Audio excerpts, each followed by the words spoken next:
Hello, you wonderful people, and welcome to another episode of Crime Centric. This being a show where I talk about crime dramas that I watch. For today's episode, I'm going to talk about the latest episode of Instinct. A great episode. In this episode, a lot of interesting things went down, so let's break it down bit by bit. First of all, there's this case that involves Celia, a writer, played by Sutton Foster. Where I was like, when I saw her, I was like, is that Sutton Foster? Totally Sutton Foster, so I thought that was pretty cool. There was like one show I know her from, I feel like I'm not familiar with a lot of her work. The most recent thing she's done is that TV Land show, Younger. That's the most recent thing I think she's done. I don't know if that's still going on. I could have sworn that ended, but maybe it didn't. I don't know. It's a show I've kind of been minding to go back and watch, but nevertheless. So basically, it turns out she gets attacked, and it's kind of interesting that the person who attacks her is in a suit wearing a mask. It looks like something out of Your Next, that kind of slasher horror movie. Immediately I was like, okay, something suspicious about this, because the moment Cecile, like, she's partway into the explanation, plus she went into too much detail. I feel like that should have been a key sign there. I mean, maybe it's just because like, oh, she's very observant, but I feel like most eyewitnesses, especially in a situation like that where you're scared out of your mind, you wouldn't know such exact details about how tall they were, how much they weighed. It's like you went a little too specific in details and stuff like that. So I don't know. Like I said, maybe it didn't chalk too much into it. But also the fact that she talked to Dylan like partway through. She's like, what do I recognize you? She's like, oh my god, you wrote Freaks and stuff. He's like, oh yeah. She's like, oh, and what else? And he's like, I have nothing else. She's like, weren't you supposed to be writing another book? He's like, yeah, I'm supposed to be. She's like, oh, writer's block? For one, I was like, shouldn't they have called that out? It's like a little weird she's having that conversation, but I guess it's like, you could make the argument, it's like, oh, a little distressed and stuff like that. So, her emotions, she's kind of all over the place. So, I don't know, it just seemed a little weird, but I was like, okay, maybe she won't turn out to be the killer. Maybe she'll just, because it's sad because her and Dylan did kind of bond a little bit over the episode. He talked to her about the whole writing situation, talking to her kind of helped him with his whole writing situation, and interestingly enough. It's actually kind of quite sad about the whole situation, because it turns out, in particular, like, the guy she was trying to frame this episode, because it turns out she's the killer, which I wasn't too surprised by it. But there was, like I said, there was a part of me that's like, oh, I thought she was a little suspicious, but maybe she wasn't the killer. It's like, no, it turns out she is, in fact, the killer. She was actually trying to frame another writer named Ben. She even killed another woman, Renata, just because there are people that she hated, because Renata was someone that was an enemy of hers anyway, because of like her Celia's ex-husband left her for Renata, and it was an ugly divorce and all of this. Well, he was away at the time and stuff like that, so it was so that's why he wasn't a suspect. But basically, I wonder, maybe that was what that was mainly supposed to be about. Getting back at Renata was also about getting back at her ex-husband in some sense. I don't know. But the person she wanted to go after more so than anything is Ben, because Ben's kind of a dick. Basically, he would always take ideas from people, and Celia made it seem earlier on like, oh no, for her it's not even about the money. She's like, the fact of the matter is, I always want to write from my heart. And I was like, okay, so it doesn't seem like it necessarily bothers her. Any idea? I mean, he did steal an idea and he kind of made it into a movie franchise, but it's like, oh, it seems like she's okay. Well, it turns out one of the stories he was writing, literally he took her story about like the fact is losing her parents, becoming an orphan at 9. He stole that idea, a personal story of hers, that story that was coming from her heart. He stole that. So it's like, okay, you can, not saying it's okay or justifiable, but you understand why she got so pissed. Like, also, like, this was all started because she's dying. She has cancer, and it's like, and it's something interesting. I like the way Dylan kind of spun it, where it's like, she's always seek justice in her book, with her Birdie books. And now it's like, she, with her dying, she wanted to do something with her last bit of life to kind of get a little justice in her life, kind of her mind twisted like that, which is crazy, because it's interesting, because even when it's all said and done, I even like the whole like trying to kill Joan thing, which is sad, just because Joan was very critical and just kind of mean to her and kind of turned her book down and stuff like that. So it's kind of like a middle finger to Joan trying to kill her too. I thought it was a little suspicious. Because the fact is she was answering like from an alarm or whatever, like it didn't seem like she was answering necessarily. Like I was like, oh, she must be like, oh, like, because you only saw like neck up. I was like, oh, so she must about to get ready and come out and attack Joan. I thought that's how it was going to be. Turned out not to be the case. But I love that Dylan shows up, shoots the guy. She's like, what are you doing? You could have just told me, drop it. And it just I love that whole reaction, which is kind of sad that that's going to be the reason why you're going to kill Joan for it. But still, nevertheless.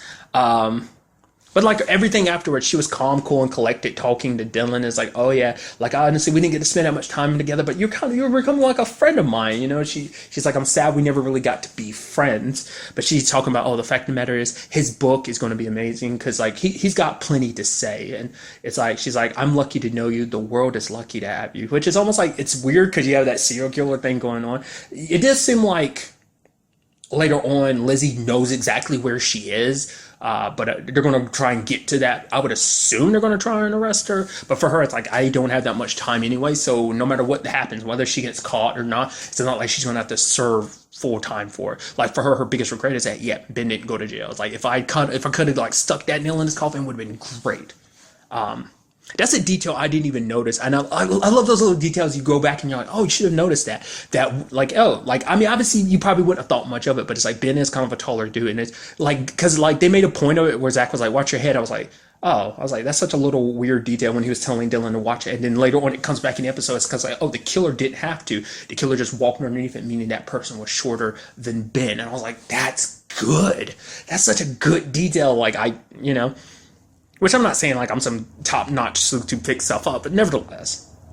So that's kind of interesting. Maybe it's going to be one of those things where it's like off-screen, she's arrested or whatever. Or like I said, it's kind of sad.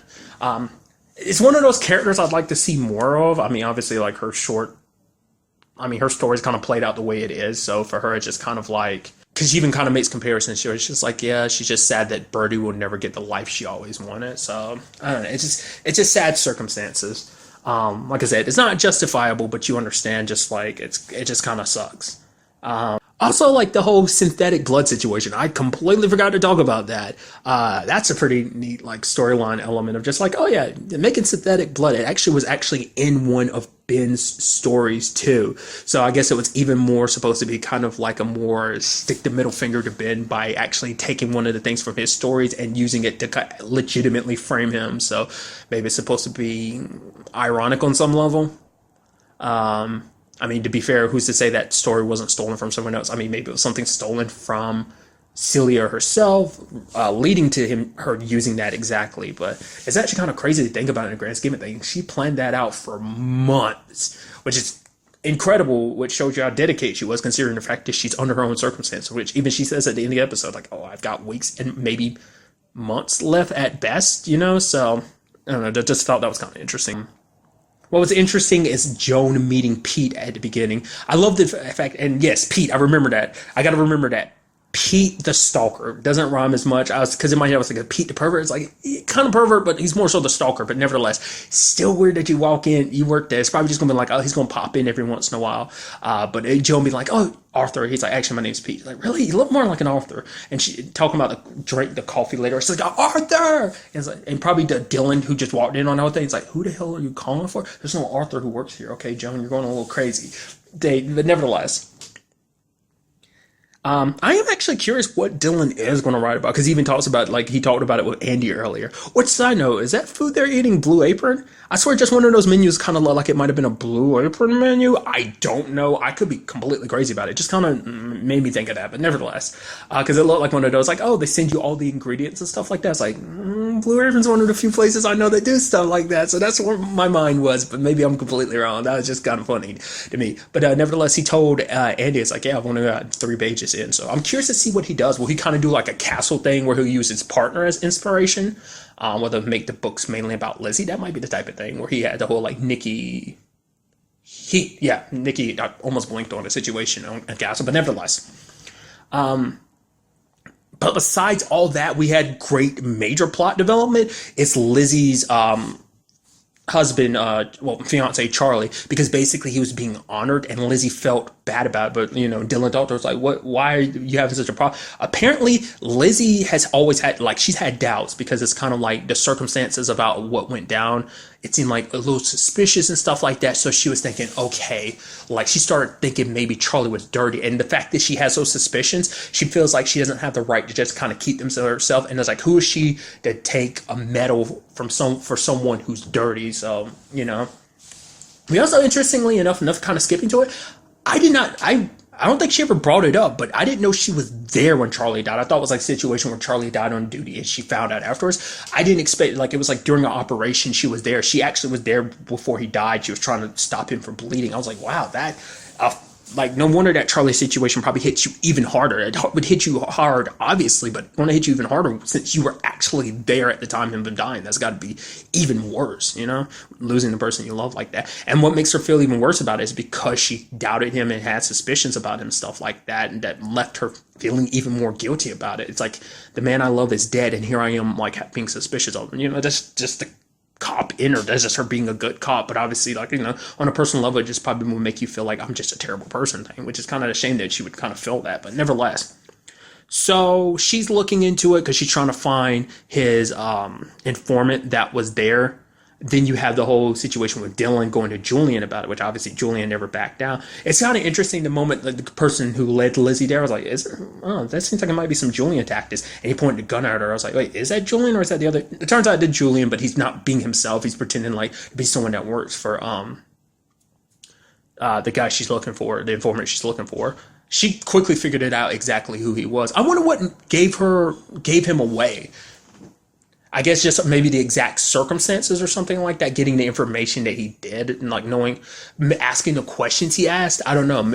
I feel like someone who worked for the informant wouldn't ask her the questions like that. So it's like, obviously maybe she feel like just the way he's behaving, maybe just his whole behavior. Like the fact is that he was checking her like that. Like someone who worked for an informant wouldn't just like, their warehouse wouldn't do something like that, you know? So maybe that's what kind of tipped her off that he was that. And I had a feeling like Dylan had nothing to do. I was like, yeah, Julian most likely did that by himself, which Dylan got super pissed later on at Adam. That's because he was trying to find out how much, you know, Lizzie really knew, because he was going, like, he was like, okay, like, he was trying to figure, because in his mind, it's like Lizzie was dirty too. That's kind of what he kind of brought up beforehand. And that was kind of the most interesting thing about it. I didn't expect the story to kind of turn out the way it did. Obviously, Lizzie was saddened by it because she's like, oh yeah, Charlie was dirty and stuff like that. But then it turns out like he wasn't, because actually the signature wasn't Charlie's, and it turns out it was Sosa. Which is crazy and weird. I figured like we knew like someone on the team potential was going to be dirty because Julian had already looked into it and stuff. I was kind of hoping maybe that wasn't 100% the case or whatever.